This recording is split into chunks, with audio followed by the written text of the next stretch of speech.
Oleh karena itu saya berharap adik-adik sekalian bisa memahami dinamika yang ada. Salah satunya adalah beberapa ancaman gangguan hambatan pada generasi muda.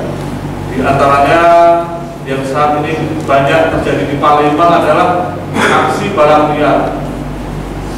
Aksi balap liar ini turunannya adalah banyaknya penggunaan sepeda motor yang tanpa pelindung maupun spesifikasi yang dibenarkan. Sebagai contoh, pakai helm, betul pakai helm, tapi knalpotnya bolong, jadi bikin bengkak telinga. Kemudian sekali atau sering melawan arus, naik motor, nipil-nipil kan, betul nggak? Itu adalah salah satu bentuk pelanggaran lalu lintas yang apabila terjadi accident pada posisi yang lemah. Kita melawan arus, ya, melawan arus itu sambil boncengan bertiga tanpa ada sesuatu yang bersalah pada dirinya. Padahal itu adalah bentuk pelanggaran lalu lintas. Kemudian melanggar marka-marka jalan yang nggak boleh belok kanan, kan sudah ada palanya forbidden, belok kanan dicorek karena kita pilih jalan pintas. Malah area jalan itu tidak mungkin kan untuk kita belok kanan. Kita belok kanan ya nggak tahu ditabrak, tapi itu akan jadi masalah. Sering terjadi juga tindakan-tindakan yang tidak pada tempatnya, yaitu tawuran, ya. Kemudian juga ada masalah narkoba, ya. Ada di sekalian harus waspada ya, yang suka nge-vape, ya. Tapi ada kan, Pak saya nggak merokok, nggak minum, tapi saya nge-vape. Akhirnya berurusan dengan kepolisian karena obat-obatan itu membahayakan. Jangan terlena, jangan terlena. Itulah salah satu bentuk-bentuk pelanggaran hukum yang saat ini menjadikan misi kami membuka narasumber ini untuk menyebarkan informasi sebagai bantuan informasi yang berkembang, sehingga Bapak itu akan dan Mas akan mendapatkan satu ilmu sebagai duta-duta kebudayaan. Dengan demikian, pengetahuan yang dimiliki oleh adik ini menjadi satu pengetahuan untuk misi kebudayaan yang pada akhirnya dengan pemilihan duta-duta ini bisa memberikan informasi kepada masyarakat. Adik-adik sekalian, polisi ini adalah bayang-bayang masyarakat. Kalau masyarakatnya tertib, berarti cerminannya polisi sudah tertib. Namun kalau masyarakat setengah tertib, berarti polisi juga sama. Kalau masyarakatnya semrawut, berarti polisi juga semrawut. Saat ini Kota Palembang, sebelum saya masuk hingga saat ini, saya merasakan satu perubahan tampilan maupun pemahaman yang notabene ke arah lebih bagus, lebih meningkat, tertib sosialnya meningkat. Dulu saya pertama kali masuk itu tawuran di mana-mana, pusing kita. Akhirnya setiap malam dini hari selalu terjaga, menggerakkan anggota hanya untuk mengamankan tawuran. Balap liar juga sama, kehidupan narkoba juga sama. Namun saat ini sudah mulai berubah, sudah banyak berkurang. Termasuk tadi malam saya cerita, Bu Henry, sejarahnya Kota Palembang mungkin baru tahun ini yang namanya diskotik DA itu sejak tahun 2008-2005 katanya diskotik DA itu diskotik legend katanya. Betul Bu ya? Namun apa yang terjadi baru tahun 2025 inilah diskotik tutup tanpa ampun. Berkat siapa? Ya berkat masyarakat. Kami hanya sebagai leading sector. Artinya apa? Karena masyarakat mendukung, kepolisian pun dengan gagahnya akhirnya bisa bergerak dengan cepat. Karena sejatinya polisi adalah pengawal tertib sosial. Kemarin sore saya sampai jam 5:30 Pak Afan, Bu Fetri, saya sama Kelas Perhubungan dan Kasatpol PP untuk BKP. Saya memberikan pandangan bagaimana merumuskan satu lokasi BKP menjadi nyaman dari sisi pemarkirannya, dari sisi penataan pedagangnya, yang pada akhirnya bisa merubah tampilan BKP itu lebih nyaman, tidak takut orang dalam BKP. Bagaimana caranya? Dengan penataan yang bagus. Karena dengan penataan yang bagus akan mengeliminir kesempatan-kesempatan. Karena sekali lagi, rumusnya kejahatan itu adanya niat dan kesempatan. Kalau ada niat tapi kesempatan tidak ada, karena tempatnya sudah tertata, kejahatan tidak akan terjadi. Inilah sejatinya dari sekalian, saya berikan gambar tentang penegakan hukum ini dari berbagai macam permasalahan dan fungsi kepolisian, karena sejatinya kamilah mitranya masyarakat. Jadi itu, mas-mas dan bapak sekalian, saya menitip pesan, itulah isi daripada permasalahan di bidang hukum yang perlu dipahami oleh calon-calon finalis calon juara-juara yang siapa tidak tahu, supaya paham dulu. Dengan demikian, ketika nanti jadi duta kebudayaan, sudah tahu arahnya itu saya harus berbuat apa.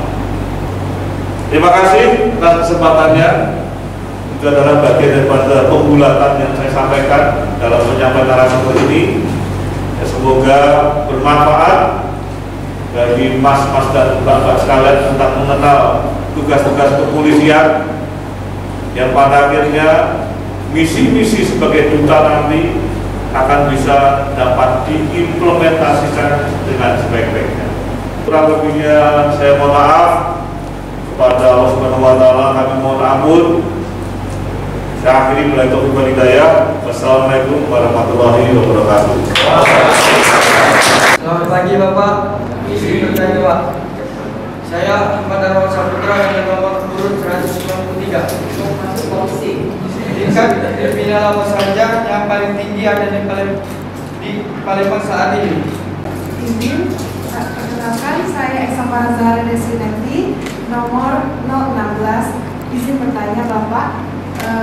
Tadi yang Bapak sebutkan kriminalitas yang paling tinggi itu seperti balap liar, premanisme dan lain sebagainya. Itu kan termasuk kejahatan yang terjadi secara offline. Nah, sekarang ini kan sudah banyak kejahatan secara online. Apakah sekarang ada program terbaru dari Bapak untuk mengatasi kejahatan online sekarang? Terima kasih. Saya bagus dan saya ayu sekalian yang saya hormati.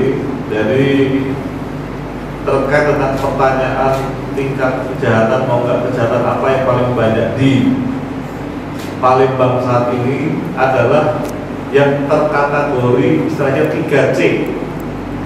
3C itu yang pertama pencurian dengan kekerasan, pencurian dengan keberatan, dan yang terakhir adalah curanmor. Jadi kami mengklasifikasikan kriminalitas itu ada beberapa yang dalam istilah kami menjadi crime index. Crime index itu adalah kejahatan tertentu yang sering terjadi di masyarakat. Artinya tingkat kuantitasnya itu lebih banyak. Jadi ada beberapa kejahatan yang kami masukkan kategori sebagai crime index. Yang salah satunya adalah yang namanya pencurian. Pencurian dalam istilah kepolisian dikenal dengan istilah 3C. Pencurian dengan pemberatan, pencurian dengan kekerasan, dan pencurian sepeda motor. 3C inilah yang paling banyak saat ini. Rekan-rekan sekalian dapat dipahami bersama-sama. Polda Sumatera Selatan, khususnya Polrestabes Palembang, termasuk 5 besar di Indonesia. Tingkat kriminalitas yang tinggi.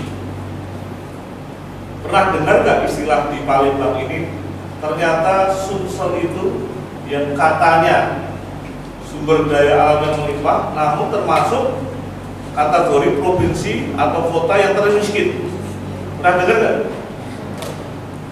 Inilah salah satu cerminan ketika memang dalam satu wilayah tingkat kemiskinannya ada cukup tinggi, disitulah bayang-bayang kejahatannya selalu muncul.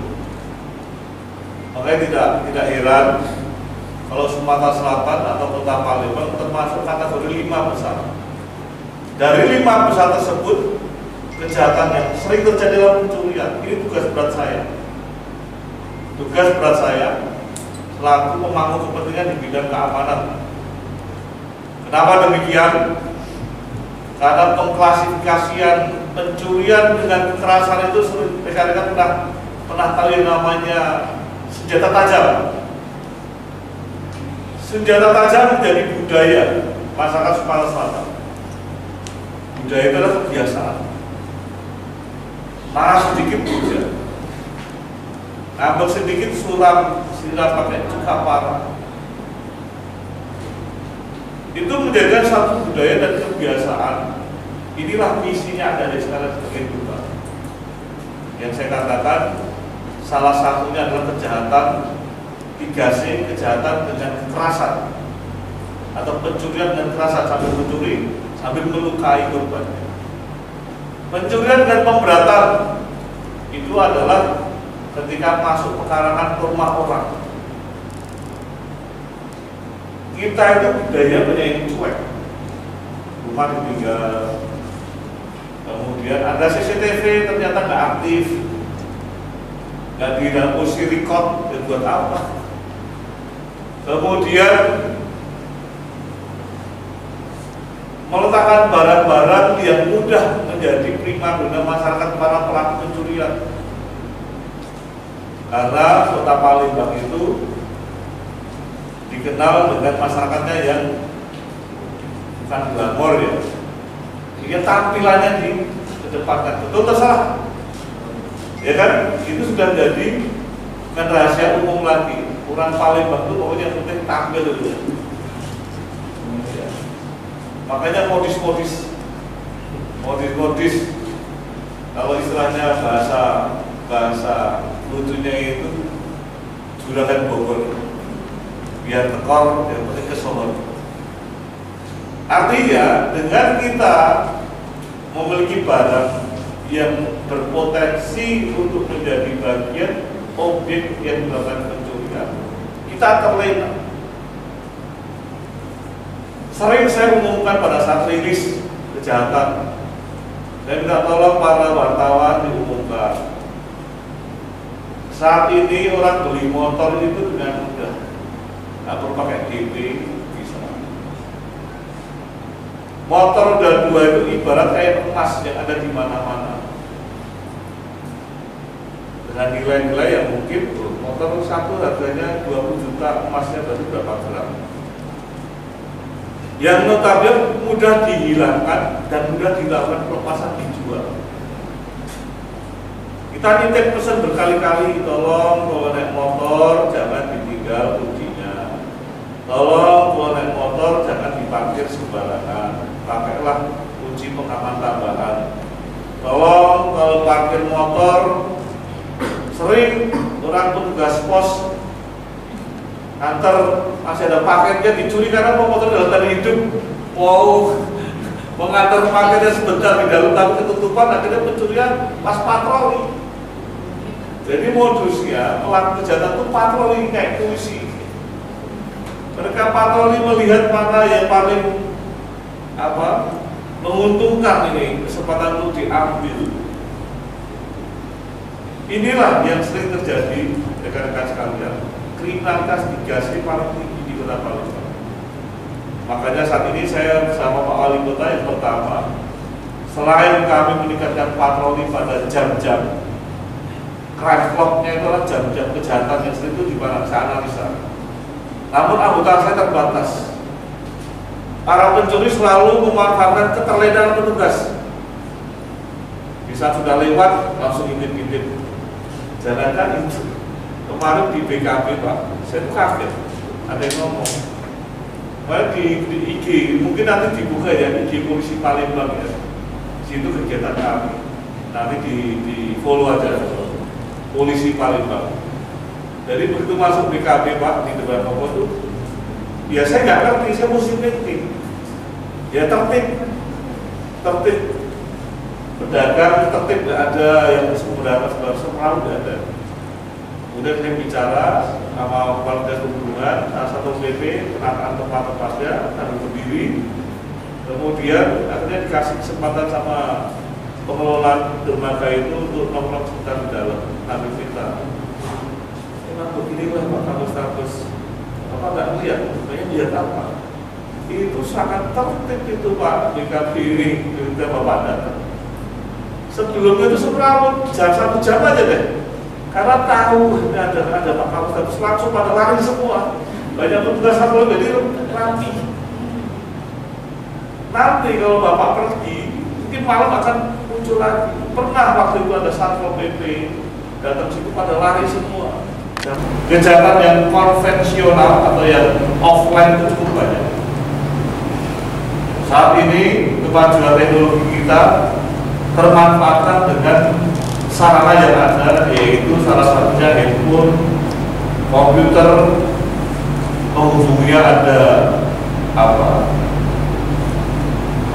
ada jaringan seluler yang memudahkan, yang jauh dari dekat.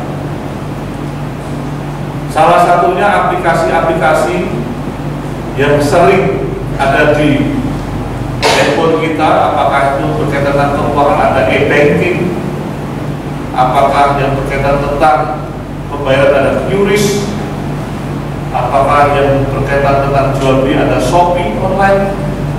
Terus bagaimana cara mencegahnya? Saya pernah menyampaikan pada keluarga saya, kalau kamu beli melalui online, belilah yang banyak sekali pengikutnya. Karena itu berarti menunjukkan terpuji bahwasanya sudah banyak yang beli melalui dia dan tidak komplit. Jangan beli online itu ya sedikit orang yang beli. Kan ada ya, bisa ya, itu dilihat ya. Jual beli online kan ada kan, itulah yang bersifat digital. Itu untuk pencegahannya kita tuh. Kemudian bagaimana itu masalah pembayaran QRIS yang saat ini sedang didengung-dengungkan. Ternyata di negara barat itu QRIS itu tidak familiar. Mereka kembali kepada konvensional, pembayaran tunai maupun debit. Ya. Karena apa? Peluang terjadinya semacam kejahatan cukup besar. Hebat pun juga sekarang ATM itu sudah diproduk yang berbeda chipnya, berbeda-beda.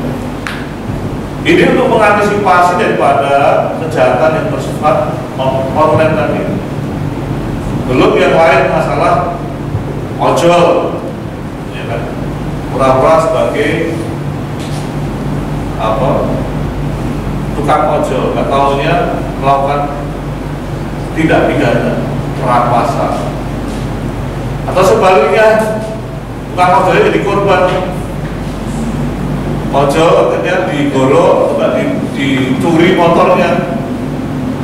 Semua bisa memungkinkan terjadi begitu karena kemajuan teknologi yang sifatnya online tadi. Nah, oleh karena itu, bagaimana caranya? Perlahan mengantisipasi diri kita sendiri, melakukan upaya pencegahan. Polisi jangankan yang online, yang offline banyak juga belum selesai. Namun dengan adanya perkembangan teknologi yang offline pun, yang online pun juga menjadi tugas kita saat ini dengan patroli siber. Kita selalu saat ini mungkin kalau di TikTok ya, coba dilihat banyak yang provokasi. Salah satunya tentang Polrestabes terkait dengan penanganan tindak pidana yang sudah dihukum orangnya, tersangkanya 4 orang.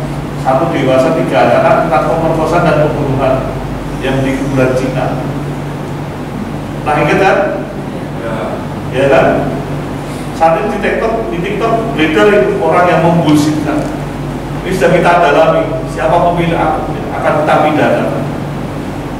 Karena dalam akun tersebut bersifat penghasutan, seolah kepolisian itu melakukan kriminalisasi.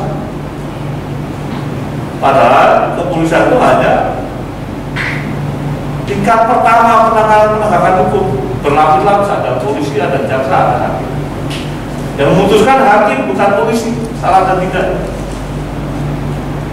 Polisi itu hanya menyajikan bumbunya ini loh Pak, kalau masak indomie, minyak ini, kemudian ini bumbunya, ini kompornya, ini pancinya. Udah polisi. Jaksa bagian masaknya masuk semua. Hakim bagian merasakan nikmatnya ini. Polisi itu hanya menyajikan. Kalau ingin jadi mie yang nikmat itu loh bahan bumbunya. Sama kalau tidak pidana, polisi tidak memiliki kewenangan untuk mengatakan salah dan benar. Polisi itu menganut asas praduga tidak bersalah. Praduga tidak bersalah itu berarti kewenangan yang dimiliki polisi dengan alat bukti menjadikan orang patut diduga, bukan orang salah. Belum tentu yang diperiksa polisi itu orang yang salah, tapi patut diduga. Jadi yang mengatakan salah dan benar bukan polisi, tapi hakim. Polisi yang menyajikan bumbunya tadi, masakan, patut juga tadi.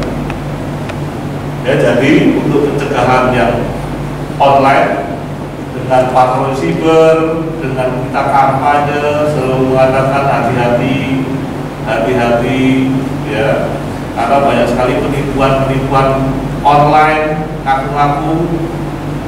Saya pun pernah dibaca akun saya, foto saya di capture, digunakan orang nagih-nagih atau enggak, karena ada kenal baik dengan saya, Pak, mau dibantu Pak, kirim rekening itu. Pernah. Yang salah siapa? Itulah kemajuan teknologi. Yang salah pertama ya membantu kok konfirmasi telepon bener kayak itu nomor teleponnya Pak Hadi itu. Karena tahunya fotonya di masa respect cepat bertindak. Yang salah siapa itu? Itulah penjahat memanfaatkan keterlenaan. Karena melihat profilnya Pak Adel, malah terus wah ini bahaya ini kalau nggak di follow up ini. Akhirnya Pak Adel jujur lagi nyata nggak ada, nggak lagi apa-apain, akhirnya dibaca sering. Inilah kita selain menghimbau, kita juga patroli situ. Ya, oke, terima kasih.